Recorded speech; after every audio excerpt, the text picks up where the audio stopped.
साथियों नमस्कार। आप देख रहे हैं मंथन विद मोदी, जिसमें आज हमारे साथ एक ऐसा व्यक्तित्व है जिसने प्राइवेट सर्विस करने के बाद, रिटायरमेंट होने के बाद पर्यावरण और समाज सेवा के क्षेत्र को ही अपना सेवा माना। सेवा केवल सर्विस के क्षेत्र में ही नहीं की जा सकती है, समाज के लिए, पर्यावरण के लिए भी की जा सकती है। इसका एक वो जीता जागता उदाहरण है। उम्र केवल एक नंबर है, इस बात को वो साबित करते हैं। हमारे साथ है श्री विष्णु कश्यप जी, जिनको हम प्यार से, आदर से चाचा जी बोलते हैं। चाचा जी, आपका बहुत बहुत स्वागत है हमारे चैनल में।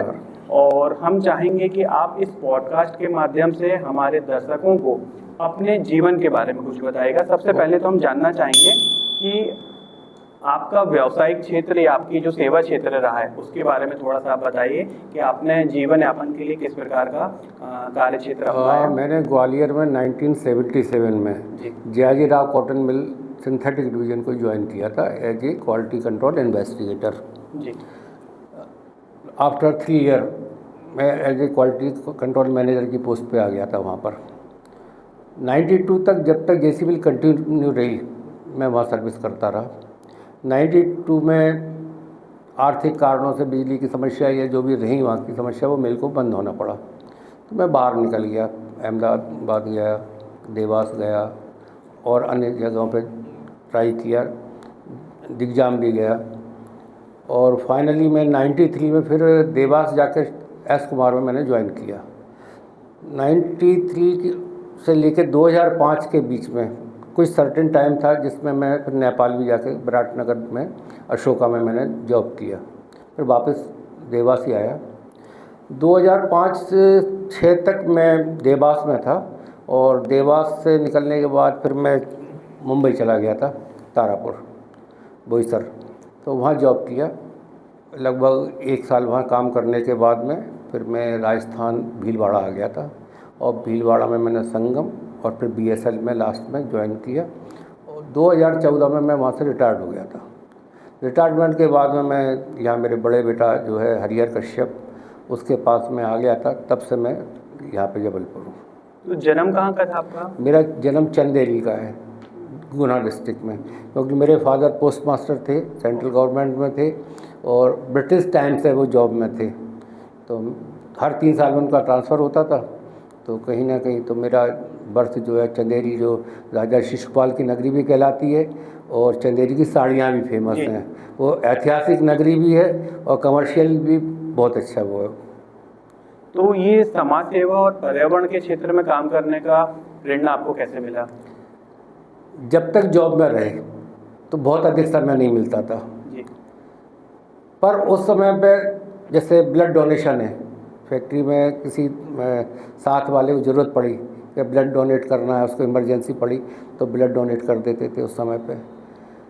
जो अंडर में वर्कर थे या उस तरह के लोग जो काम करते थे और लगता था फाइनेंशियली पोजीशन अच्छी नहीं है, उनके बच्चे की शादी है या उनके बच्चों को किताब कॉपी कभी ज़रूरत है, जानकारी मिलती थी तो उसमें अपन जो सहायता बन पड़ती थी उस समय पर अपन वो सहायता करते थे। पर जब मैं रिटायरमेंट के बाद मैं यहाँ आया हूँ तो मैं बहुत सी चीज़ों से धीरे धीरे जुड़ता गया, क्योंकि समय था और उत्साह था तो करने की उसमें एक तमन्ना भी थी। तो मैं यहाँ पे जो श्री खीरमाई जन कल्याण विकास समिति है उससे जुड़ा, समिति का साधारण सदस्य के रूप में। फिर उन्होंने मेरे को इस योग्य माना तो कोषाध्यक्ष का पद भी मेरे को यहाँ दिया और वो कोषाध्यक्ष के टाइम पे हाई रेवेन्यू जो कह सकते हैं वो वन टाइम जो अचीव करी, ना उसके पहले हुई थी ना उसके बाद हुई, वो अचीवमेंट रहा। फिर धीरे धीरे कोविड आया। कोविड में पूरा परिवार कोविड का शिकार हुआ। मैं और मेरा बच्चा दोनों हॉस्पिटल में एडमिट हुए, बाकी लोग घर पे, वाइफ, डॉटर इन लॉ, बच्चे के सब यहाँ पे थे। तब मेरे दिमाग में आया कि ऑक्सीजन की जो मारामारी हो रही है और लोग एक एक सिलेंडर के लिए और कैसे परेशान हो रहे हैं, उससे प्रेरणा लेके मैंने सोचा कि अब प्लांटेशन करना है। गायत्री परिवार की तरफ से पिछले साल 5001 तरोवर लगाने की योजना थी, जिसमें गुरुवर चिन्मय पंड्या जी आए थे। उनसे प्रेरणा मिली और हम लोगों ने श्री राम घुघरा घाट, तिलवारा घाट पे 5001 पेड़ लगाने का जो संकल्प था उसमें सहयोग किया। अपने माता पिता के नाम से वहाँ पे 2 पेड़ लगाए।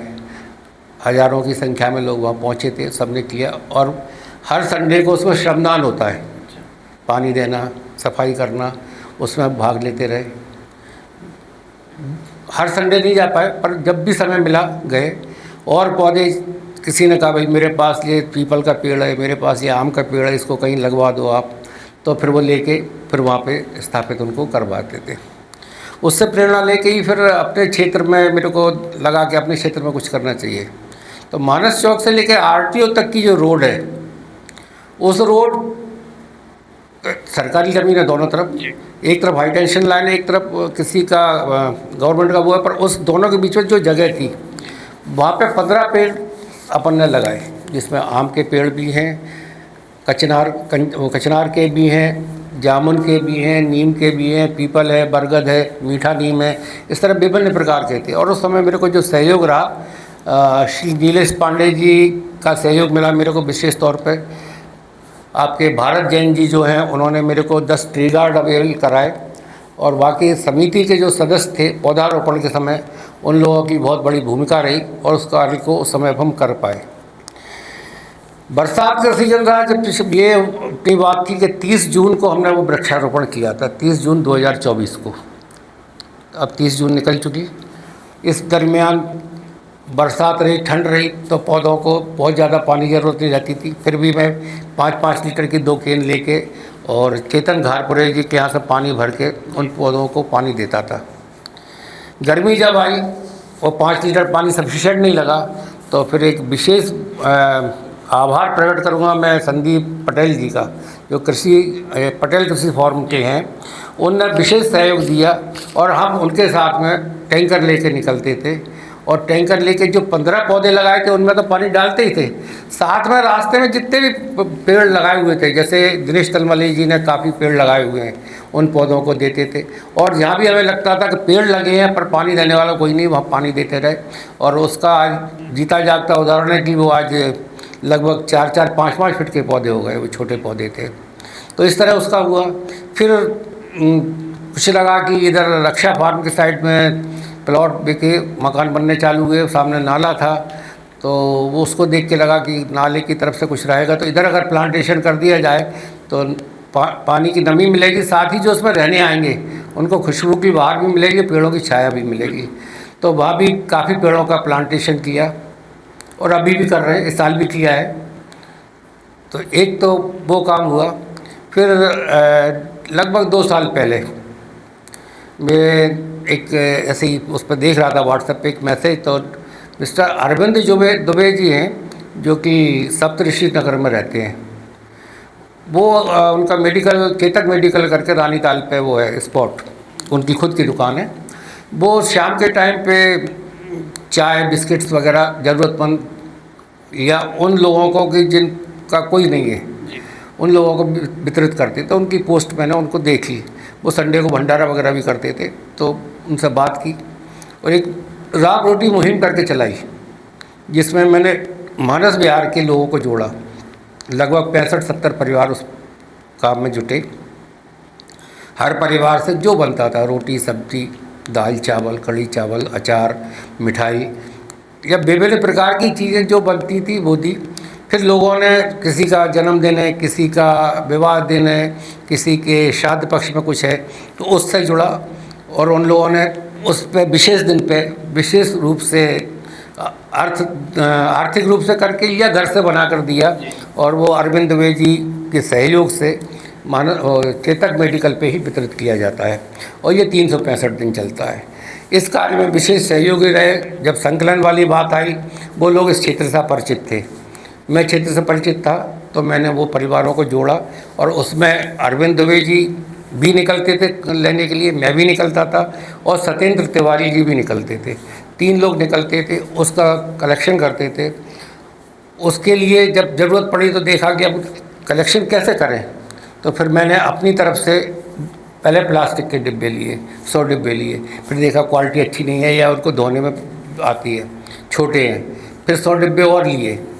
फिर फाइनली ये हुआ कि प्लास्टिक के डिब्बे धोने में, मांजने में सहूलियतमंद नहीं रहते हैं, तो फिर 100 डिब्बे हम लोग लाए उसके स्टील वाले, पर अनफॉर्चुनेटली उनकी क्वालिटी अच्छी नहीं निकली। किसी का ढक्कन चटक गया, किसी का कुछ हुआ, और किसी ने गर्म उसमें भर दिया तो वैक्यूम और उस चीज़ में प्रॉब्लम आई। तो लगभग 6-7 महीने पहले मेरे टेक्सटाइल के जो दोस्त थे, मैंने उनको एक ग्रुप बना कर 95% वो लोग थे, 5% मेरे और अनपरिचित लोग थे, उनको जोड़ा, एक फंड रेजिंग का एक व्हाट्सएप ग्रुप बनाया और मैंने उसको सर्कुलेट किया। तो उन लोगों की तरफ से लगभग 13-14 हज़ार रुपये मेरे पास में आए, जिसके माध्यम से फिर हमने अच्छी क्वालिटी के 56 रुपये का एक डिब्बा पड़ा, वो अच्छी क्वालिटी के डिब्बे खरीदे। साथ ही फिर उसी मद से किसी के भी नाम से चावल है, अचार है, गेहूँ है, दाल हैं, जो कि भंडारे में हमको ज़रूरत पड़ती है, उन सामग्री को उनके पैसे से उसका उपयोग किया। अभी भी वो चल रहा है, 365 दिन चल रहा है। संडे के दिन विशेष रूप से हम लोग, क्योंकि संडे को मार्केट वहाँ का बंद रहता है तो बनाने में सुविधा रहती है, तो वहीं पर बनाते हैं। जो भी अवेलेबल हो गया, खिचड़ी बना दी, किसी दिन पूड़ी छोले बना दिए, किसी दिन छोले भटूरे बना दिए, ऐसा कुछ भी जो संभव हो पाता है करते हैं। अब उसमें जो सहयोग रहता है दुबे जी का, वो विशेष ये है कि वो डिब्बे जो वहाँ से लौट के आते हैं दोबारा मायने पड़ते हैं, पूरी सफाई व्यवस्था करते हैं, वो दुबे जी और सत्येंद्र तिवारी ही करते हैं। मॉर्निंग में भी फिर एक बार उनको साफ़ करना, उन बड़े डिब्बों को, कंटेनर्स को जिसमें वो इकट्ठा करते हैं, उनको साफ़ करना वो बेचारे वो खुद करते हैं और लेके उसको जाते हैं। काफ़ी समय तक मैं उसमें सहयोगी रहा, परंतु शारीरिक स्वास्थ्य की वजह से मैं कलेक्शन पार्ट में शामिल नहीं हूँ, पर डिस्ट्रीब्यूशन पार्ट में कोशिश रहती है कि साथ में उनके संग करता रहूँ। मैं यहाँ पर आपको 1 मिनट के लिए रुकूंगा और दर्शकों को बताना चाहूँगा, ये जो राम रोटी है, इसके अंतर्गत घर घर जाके ताज़ा भोजन कलेक्ट किया जाता है। सामान्यतः हम लोग कई बार क्या करते हैं कि जो हमारे घर में बचा हुआ भोजन है वो हम किसी को दान करने का सोचते हैं, लेकिन राम रोटी में जितने भी सदस्य जुड़े हुए हैं उनके घर में जो बनता है, जो वो खुद खाते हैं, वही रोटी, वही सब्जी, वही अचार, दाल चावल या मिठाई वो सहयोग करते हैं। चाचा जी लोगों ने उसके लिए व्यवस्था करके रखी है कि हर घर में डब्बे, खाली डब्बे दिए जाते हैं स्टील के, उसको वो पहले से उनके घरों में व्यवस्थित पहुंचा देते हैं और हर परिवार उसमें ताज़ा भोजन जो उन्होंने सुबह सुबह बनाया हुआ है वो देते हैं और घर जाके फिर कलेक्ट करते हैं, और वही भोजन जो है फिर ज़रूरतमंद लोगों को वितरित होता है। और जो बर्तन बाद में जब साफ सफाई भी होती है वो भी संस्था के लोग करते हैं, उसमें किसी प्रकार का कोई कर्मचारी उन्होंने नहीं लगाया है। तो इससे अच्छा सेवा भाव आप शायद ही कहीं पर देखेंगे। और जो लोग जबलपुर के हैं, खासतौर से हमारे विजयनगर लमती सोसाइटी से अगर वो ये वीडियो देखें तो जरूर से इस राम रोटी में अपना योगदान दें, इस संस्था से जरूर जुड़ें। जी जय। तो बस इस तरह से ये राम रोटी का चल रहा है और लगभग 100-150 आदमी प्रतिदिन भोजन प्राप्त कर लेते हैं जी। और रविवार वाले दिन छुट्टी रहती है और जो भी वहाँ बनाया जाता है अलग से और स्पेशली बनता है तो वो संख्या 300 तक भी पहुँच जाती है। तो कोशिश यही है कि जैसे अच्छा, इसमें अभी कुछ समय से पिछले 3-1 महीने से 2 बहनें और जुड़ी हैं। एक रहती हैं गड़ा फाटक पर, यहाँ से काफ़ी दूर है वो, तो उनके यहाँ से वो उस एरिया से भोजन वितरण कलेक्शन करती हैं। उनका नाम है श्रीमती मीना दुबे। एक दीक्षितपुरा, वो भी यहाँ से लगभग 2 किलोमीटर की दूरी पे है, वहाँ पे मधु दुबे करके हैं दीदी, वो मधु दुबे वहाँ से इकट्ठा करती हैं। फिर गड़ा फाटक से एक उमेश जी हैं, वो लेके आते हैं रानीताल पे, जहाँ पे हम डिस्ट्रीब्यूट करते हैं, और दीक्षितपुरा से लेके आते हैं सत्येंद्र तिवारी दिल्ली, तो वो लेते हैं। तो उन दोनों का भी हमको विशेष सहयोग इस काम में हमको मिल रहा है। उमेश जी का भी विशेष सहयोग है और उन दोनों दीदियों का भी बहुत सहयोग है। चैलेंजेस क्या क्या आते हैं आप जब इस प्रकार के काम कर रहे हैं, चाहे वो भोजन वितरण से संबंधित हो या पर्यावरण वाले काम हो, तो किस प्रकार के चैलेंजेस आपने देखे हैं और समाज का नज़रिया किस प्रकार का रहा है? दोनों आत्मसंतुष्टि की चीज़ें रही हैं, उसके पीछे कोई स्वार्थ नहीं था। राम रोटी के पीछे भी यही है कि भाई ज़रूरतमंद सर्वहारा वर्ग जो खुले में पड़ा हुआ है, इसके पास कुछ न छत है न कुछ है, उसको भोजन कहीं से मिल गया तो ठीक, नहीं मिला तो ठीक, तो उन लोगों तक चाहे 2 रोटी पहुंचाई जाए, 4 रोटी पहुंचाई जाए, पर कुछ पहुंचे, तो एक यही उद्देश्य लेकर उनके संग चले थे। जिन लोगों का सब जिनका सहयोग मिला उनको शुक्रिया, सबसे पहली बात तो कम से मिला ज़्यादा से मिला उन सबका शुक्रिया। जो लोग दे रहे हैं उनका बहुत बहुत शुक्रिया, और जिन लोग और देना चाहें उनको भी मतलब मैं चाहूँगा कि ज़रूर जुड़ें इस मुहिम से, क्योंकि हमारा जो अंशदान है वो कहीं ना कहीं इस जीवन में नहीं उस जीवन में कहीं ना कहीं ज़रूर काम आएगा। रही बात पर्यावरण वाले पौधों के लगाने की, उसमें सीमित सहयोग मिला। पहले अकेले शुरुआत की, फिर मेरे संग सत्येंद्र तिवारी ने सहयोग किया, तो हम लोग चेतन घारपुरे जी के यहाँ से पानी लेके बाल्टियों में भर भर के पौधों में डालते थे। फिर संदीप पटेल जी हैं यहाँ पर, एक पटेल कृषि फार्म है, उनसे ऐसी जानकारी मिली।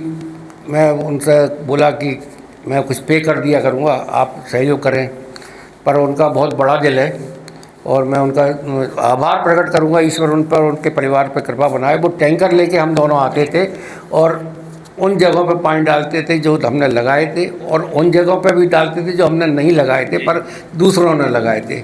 उस काम में बीच बीच में हमको सहयोग मिला मेरी अनुपस्थिति में। मैं जब बाहर रहा तो हमारे भाई क्या कहना चाहिए सुशील मोदी जी ने उस समय पे उस काम को नहीं रुकने दिया। संदीप भैया के संग में जुड़ के जल वितरण किया, पौधों को जल प्रदान किया। डॉक्टर SS चौहान, चेतन घारपुरे, बीच बीच में ऐसे और लोग भी जुड़े जिन लोगों ने इस काम में उस काम को रुकने नहीं दिया, चलने दिया, और उसकी वजह से आज पूरी गर्मी निकल गई और पौधे जीवित हैं।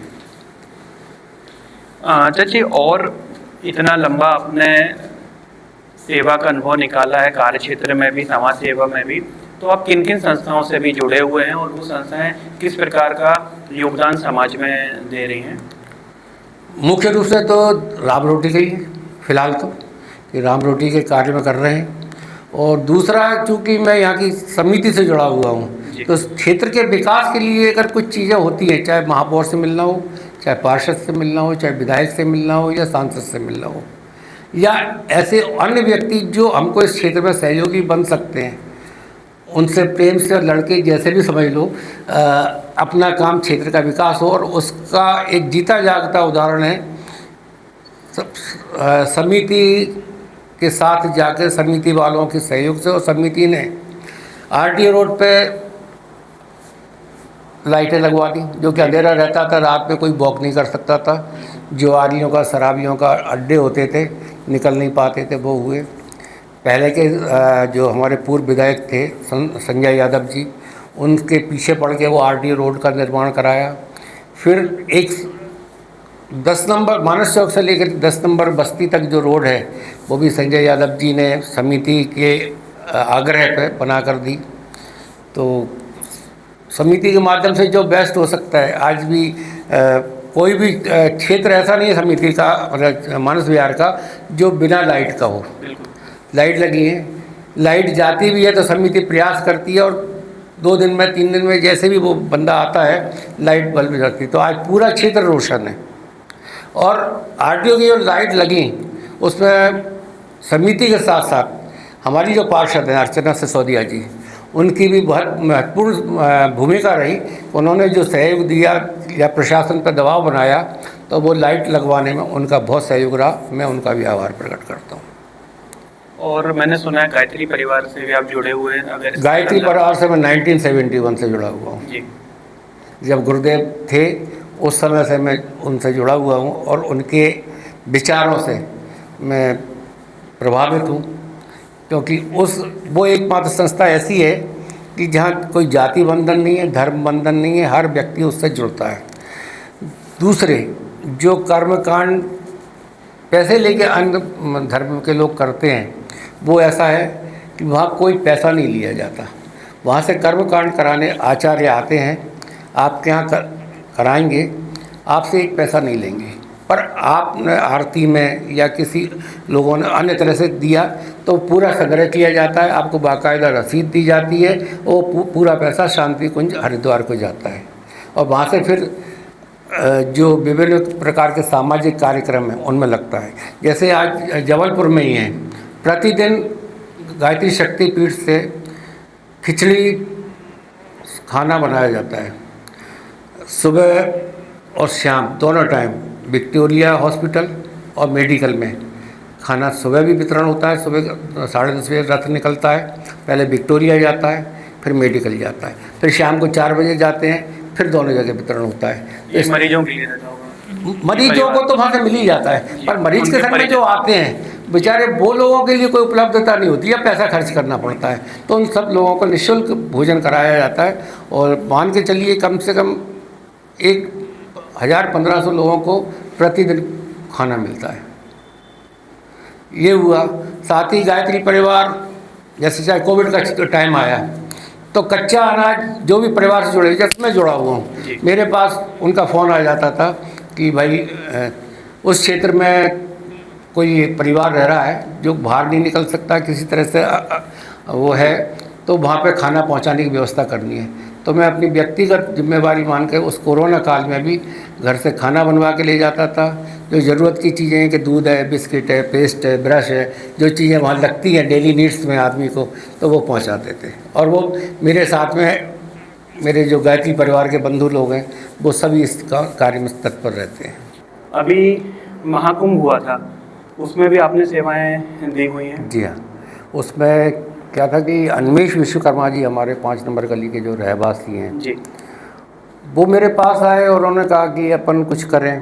विचार मेरे मन में भी था, बिल्कुल करना चाहिए।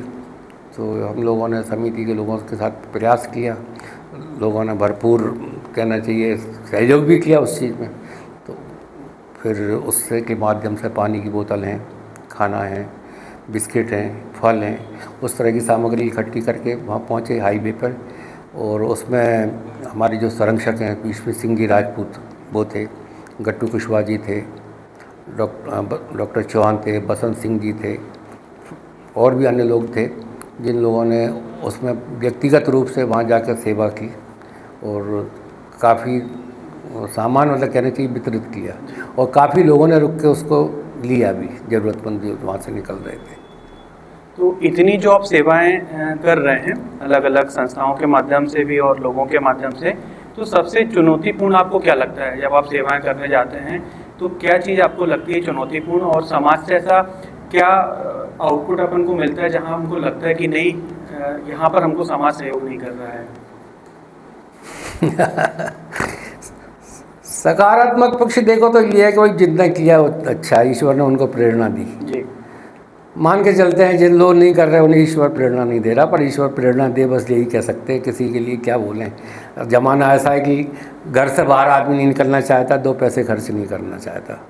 तो पर जो लोग कर रहे हैं सबसे पहले तो उनका ही है कि अच्छा है, करें और लोग वाग देखें और उस काम से और जुड़ें।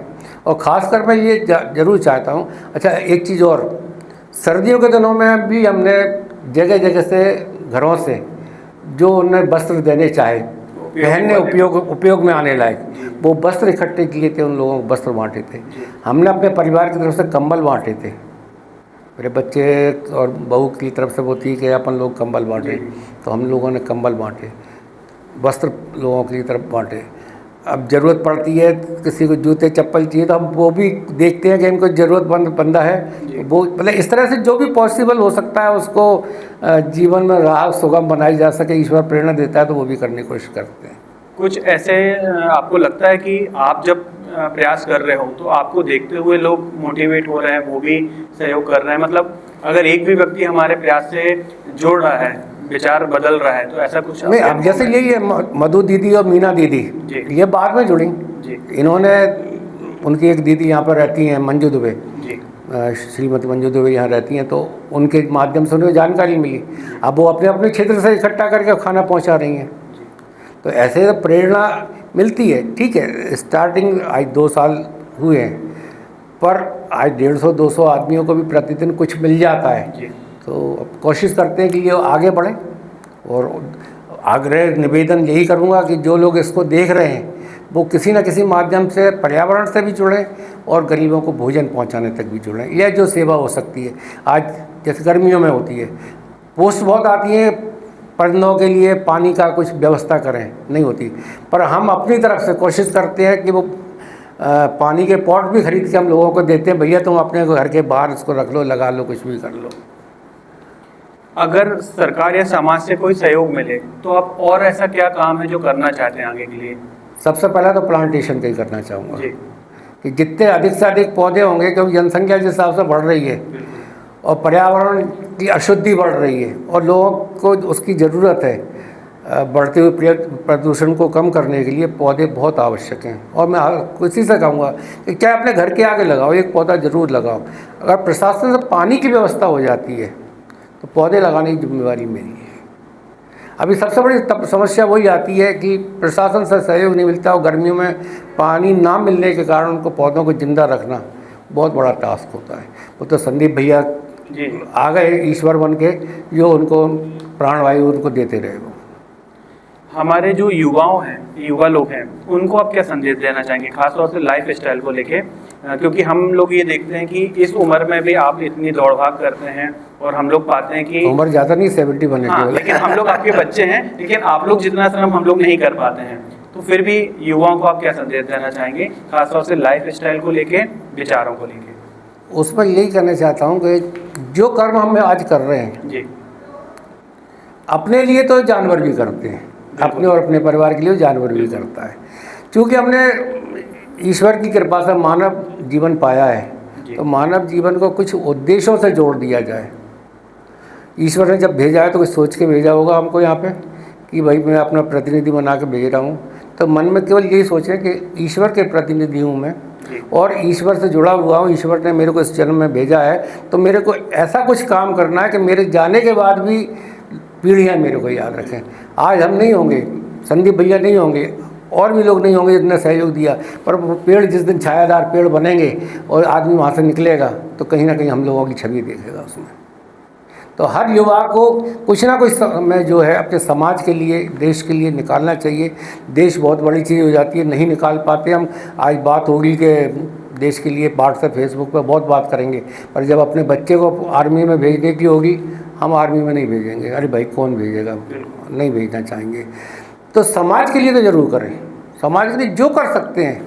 आज आप गर्मियों के दिनों में बाज़ार निकलते हो, अरे 4 बोतल पानी ठंडे की निकाल के फ्रिज से निकाल के ले चलो, 4 लोगों को ही दो, कुछ तो करो।